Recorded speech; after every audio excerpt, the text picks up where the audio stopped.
Did MTV destroy music touring?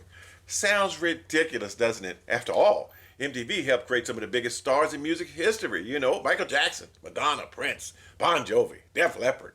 But what if MTV did more than change how we watched music?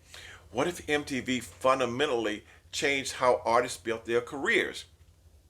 My name is Henry Clark, and this is Senior Musician Success, where I try to provide tips, tricks, and information to help seniors like us navigate this music industry of today and cut through some of that rhetoric that floats around how music has changed. You know, I currently have around 70, 80,000 listeners on Spotify alone. I got a lot of lessons learned. See, I'm an old guy who's been through the churns of decades, and one thing I hear a lot today about musicians playing live is this AI era.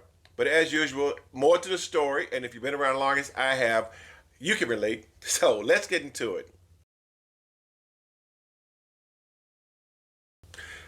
See, here's the deal.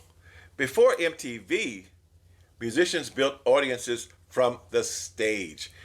Today, musicians build audiences from a screen. And that shift may have changed the music business forever.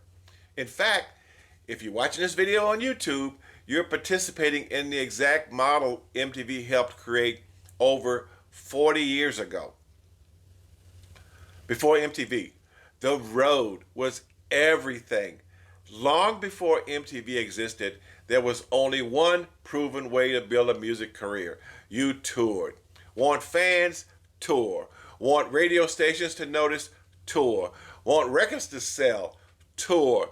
Want a career? Get on the road. And for black artists, this tradition even goes back to the chitlin circuit. The chitlin circuit was a network of clubs, theaters, auditoriums, and venues where black performers could safely perform during segregation. Artists like James Brown, Ray Charles, B.B. King, Little Richard, Jackie Wilson, and countless others spent years traveling from town to town, night after night, city after city, bringing audiences one show at a time. No, there were no viral videos, no playlists, no social media, no streaming. The live show, that was the content. A funny story for you is that when I was a kid, we went to a segregated beach in Virginia, and this band came out one night, right? And this guy was dancing like crazy, and I'm going, well, who is this guy? The crowd was drinking and having a good time, right? You know, it was James Brown. I mean, in a segregated beach back in Virginia, back in it probably was the early 60s, you know. See, so I can relate to that, actually, seeing that happen. I was blown away when I found out who it was. But that's the way it was on that chitlin circuit. And then came Motown. Berry Gordy, he built more than a record label. He built an artist development machine. Motown understood something that many labels have forgotten. Records introduce artists. Live performances create fans. So, the Supremes, Temps, Four Tops, Marvin Gaye, Smokey Robinson, Stevie Wonder. Motown artists weren't just recording songs. They were trained to command a stage. They practiced choreography, presentation, audience engagement, professionalism, because if you couldn't perform live, you weren't ready. The stage came first, and everything else came second. And by the 70s, that same formula existed across the entire music industry. The Eagles, Fleetwood Mac, Journey, REO Speedwagon, Kiss, Grateful Dead, to name a few. You know, countless artists, they spent years touring clubs, colleges, theaters, fairs, and opening slots before becoming stars. Fans, you couldn't watch on demand. If they wanted to see you, the fans bought a ticket. Live music was at the center of the universe. And then, August 1st, 1981 changed everything. MTV arrived. The first words heard on MTV were, ladies and gentlemen, rock and roll. And most people saw a television channel. Record labels, though, they saw something bigger. They saw a way to reach millions of fans without sending artists on the road. And for the first time, fans could experience artists visually without attending a concert. And suddenly the industry wasn't just asking, can this artist perform? Now it was asking, can this artist make a great video? See, music was no longer just sound. It became visual entertainment. The stage was no longer the only place that fans could experience an artist. The television screen became the new stage. The video became the tour. Think about the economics. Before, a label may spend 9 months, sending an artist across the country trying to build a fan base. tour buses, hotels, equipment trucks, crew salaries, fuel, promoters, advertising, insurance, venue costs. A developing artist could lose money for years while building a following, and then all of a sudden MTV arrived, and suddenly one music video could reach millions of people instead of visiting 40 cities. A video could appear in millions of homes. Every time MTV played the video, it was another performance, another audience, another opportunity to sell records without the expense of travel, without the logistics, without the risk. For record labels, it was revolutionary. The video wasn't replacing one concert, it was replacing hundreds of promotional experiences. The economics made perfect sense, and labels quickly embraced the new model. Videos became Hollywood productions. At first, the videos were really simple, a band performing, some creative editing, a few visual effects, and then everything changed. Artists discovered that bigger videos created bigger impact, and videos stopped being advertisements, they became events. The turning point. Michael Jackson and Thriller, right?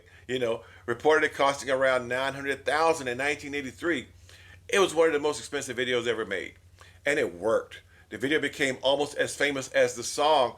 Record labels took notice. Budgets exploded. Hundreds of thousands of dollars became normal, and then millions. Directors from Hollywood started making videos. Actors appeared in them. Special effects improved. Videos became short films. Madonna, Prince, Michael Jackson, Janet Jackson, George Michael, Guns N' Roses. Many videos looked more like movies than promotional tools. And here's the irony. Music videos originally looked cheaper than touring, but they eventually became so expensive they rivaled the cost of major concert tours. But the difference was scale. A concert could reach thousands, but a video could reach millions. And then math changed the industry forever. And MTV created the superstar era. And to be fair, MTV wasn't all bad. For some artists, it was rocket fuel. Again, Michael Jackson became a global phenomenon. Madonna mastered visual branding, and Prince created visual art through music. Bon Jovi, Duran Duran, Def Leppard, George Michael, hey, the list goes on and on. But MTV also created a new business model. Instead of developing hundreds of artists through touring, labels focused on fewer artists with massive promotional budgets. Image became more important. Visual appeal became more important. Marketability became more important. The superstar era, it was born. The bigger artists became larger than ever before, and meanwhile, the middle-class musician slowly began disappearing. And what happened to the working musician? And this is where senior musicians begin to feel an impact, because before MTV, you didn't have to be famous to earn a living. You just had to work. Hotels, lounges, clubs, casinos, military bases, private events, regional venues. You could build a respectable career without becoming a superstar because the road created the opportunities. But once media became the primary discovery tool, fewer artists were being developed through live performances. The focus shifted away from working musicians toward marketable stars, and touring disappeared. Instead, its purpose changed. Before, MTV artists toured to build audiences. After, MTV artists often toured because the audience already existed. And that's a major difference. Does this sound familiar? Because we're seeing it happen again today. MTV's gone, but the MTV model never disappeared. It simply evolved. YouTube became MTV on demand. TikTok became MTV in 15 seconds. Instagram became MTV in your pocket. Spotify Canvas became a miniature music video. The screen replaced the stage as a primary discovery tool. Today, an artist can accumulate millions of streams before ever performing live, and some never tour at all. Some barely even perform.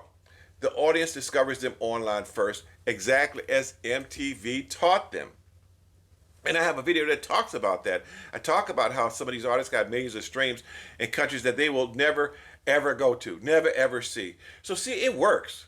It definitely works, in today anyway, in today's climate. And then the dreaded AI comes in, and that's the connection. Let's take it that step further and go into AI.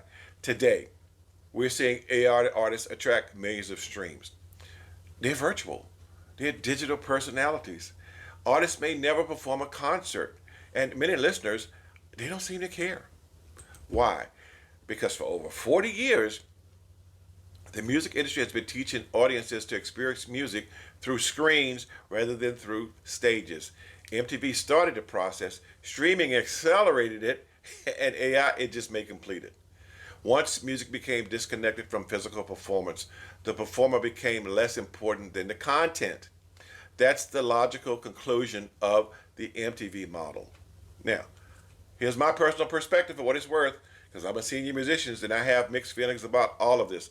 Part of me misses that old system. I do. I miss when we had to prove ourselves on stage. I miss when bands developed through live performance. I miss when the live show was the center of the music universe. I miss that. But I also recognize something important. The old gatekeepers are gone. You guys out there that are my age can still create. We can still write. We can still record. We can still produce. We can still release music. And we can still build an audience. Today, again, I've got over 80,000 monthly listeners spread across multiple countries, primarily the United States, but Brazil, France, Germany, Spain, Italy, and several others. Now think about that. People all over the world are listening to music created in my home studio. That would have been impossible in the 70s. Because back then, reaching listeners across multiple countries would require a record deal, international distribution, radio promotion, and extensive touring. And most independents, we didn't have access to those opportunities. Today, I can release a song and have listeners around the world almost immediately. The same technology that reduced the importance of touring also gave independents like me a global reach. And that's a trade-off. So here's my final thought on this. Did MTV destroy music touring? Not completely. Touring still exists. In fact, some of the biggest money in music comes from live concerts. But MTV changed the order of success. Again, before MTV, you toured to become visible. After MTV, you became visible so you could tour. Today, you can become visible online before anyone thinks about buying a ticket. From the chitlin circuit to Motown to MTV to YouTube to TikTok to AI artists, the stage didn't disappear. But it no longer became the music center of the universe. The screen is. And every musician today is competing on that screen. So, what do you think? Did MTV help artists more than it hurt them? Or was it the beginning of the end for the working touring musician? Hey, let me know in the comments. And if you're a senior musician trying to navigate today's music business, subscribe to Senior Musicians Unite, because understanding the past may be the key to surviving the future.